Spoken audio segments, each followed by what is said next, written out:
ലൈഫിലെ എല്ലാ പ്രോബ്ലവും കർമ്മയാവണമെന്നില്ല. കാരണം ഞാൻ കർമ്മ സീരീസ് എന്ന് പറഞ്ഞ ഒരു ഒരു സീരീസ് തന്നെ ചെയ്തിട്ടുണ്ട് യൂട്യൂബിൽ. അപ്പം അതിൽ ഞാൻ സ്പെസിഫിക്കായി പറയുന്നത് കാരണം വെച്ചാൽ ചില ടൈമിൽ നമ്മുടെ സോൾ ഇപ്പം നിൽക്കുന്ന ഒരു ലെവലിൽ നിന്ന് നമുക്ക് ഇവോൾവ് ആവണമെങ്കിൽ നമുക്ക് ചാലഞ്ചസ് വേണം. അപ്പം ചില ചാലഞ്ചസ് ഫേസ് ചെയ്ത് അത് നമ്മൾ എന്താ പറയുക ഓവർകം ചെയ്യുമ്പോൾ നമ്മുടെ സോൾ ഒന്നും കൂടി പവർഫുൾ ആവുക, അല്ലെങ്കിൽ നമ്മുടെ ആസ് എ ബീയിങ് നമ്മൾ കുറച്ചും കൂടി അപ്ഗ്രേഡ് ആവുക. അപ്പം അതിനു വേണ്ടി നമുക്ക് പല ചാലഞ്ചസും തരുന്നുണ്ട്. കാരണം എർത്തിലേക്ക് നമ്മൾ വരുന്നതിന്, കാരണം എർത്ത് എന്ന് പറഞ്ഞ ഒരു സ്കൂൾ പോലെ തന്നെയാണ് അത്. അവിടെ നമ്മളിങ്ങനെ ഓരോ ക്ലാസ് കഴിഞ്ഞ് ഡിഗ്രി എടുക്കുന്ന ആ ഒരു ലെവലിൽ തന്നെ പല പല ചാലഞ്ചസ് വരും.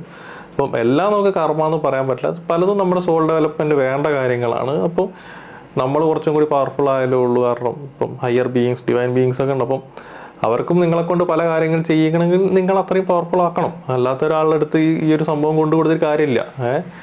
അപ്പം അങ്ങനെ പല ഫാക്ടേഴ്സ് ഉണ്ട്. അപ്പം എല്ലാം കർമ്മ എന്ന് പറഞ്ഞിട്ട്